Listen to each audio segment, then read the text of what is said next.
Hello বন্ধুরা, তোমরা কেমন আছো? আমি কিন্তু বেশ ভালো আছি।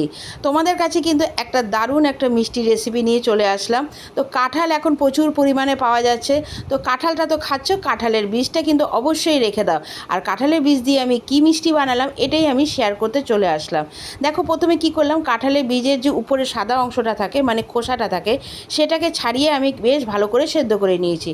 সেদ্ধ করার পরেও কিন্তু উপরে একটা লাল রঙেরও খোসা থাকে, মানে একটা চোকলা টাইপের থাকে, সেটাকে যতটা পারো ছাড়িয়ে নেবে। ছাড়িয়ে নিয়ে কিন্তু আমি দেখো এটাকে দুধ দিয়ে মিক্সার গ্রাইন্ডে ভালো মতন পেস্ট করে নিয়েছি। এবার কড়াইতে দিয়ে দিলাম বেশ খানিকটা ঘি, তার মধ্যে দিয়ে দিয়েছি দুটো এলাচ দানা। ঘিটা খুব একটা গরম হওয়ার প্রয়োজন নেই। এবার ঘিয়ের মধ্যে আমি দিয়ে দিয়েছি কাঁঠালের পেস্টটা। আর কাঁঠালের পেস্টটা কিন্তু অবশ্যই তোমরা ওটা দুধ দিয়েই পেস্ট করবে, কোনো রকম জল দিয়ে না।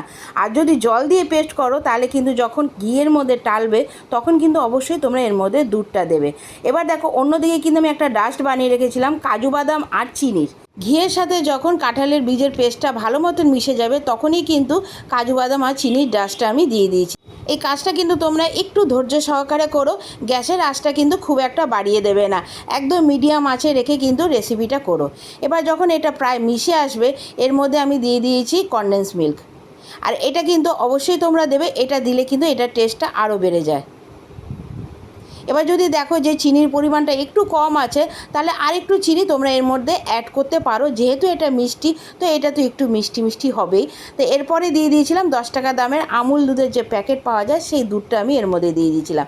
দেখো ডোটা কিন্তু সম্পূর্ণ কড়াই থেকে ছেড়ে আসছে, যেহেতু এর মধ্যে ঘি দেওয়া আছে একদম কিন্তু লেগে আসবে না। যখন দেখবে কড়াই থেকে ছেড়ে আসছে মনে করবে যে এটা কমপ্লিট। এবার এটাকে গ্যাস থেকে নামিয়ে কিছুক্ষণের জন্য আমি ঠান্ডা করার জন্য রেখে দিয়েছি।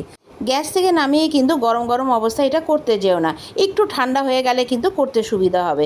এবার আমি হাতের মধ্যে একটু ঘি নিয়ে প্রথমে আমি লাড্ডুর মতন গোল গোল করে নিয়েছি, তারপরে একটা একটা করে হাতের মধ্যে নিয়ে পেড়ার আকৃতি করে একটু চেপে নিয়েছি।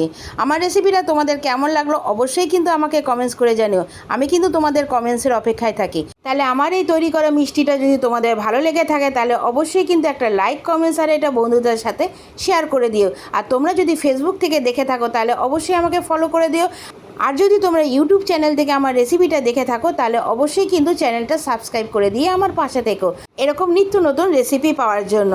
তোমাদের এক একটা কমেন্টস আর সহযোগিতা কিন্তু আমাকে উৎসাহ দেয় নতুন নতুন রেসিপি তৈরি করে তোমাদের সাথে শেয়ার করার জন্য। তোমরা ভালো থাকো, আসবো আবার একটা নতুন রেসিপি নিয়ে, আবার দেখা হবে। এখনের জন্য টাটা।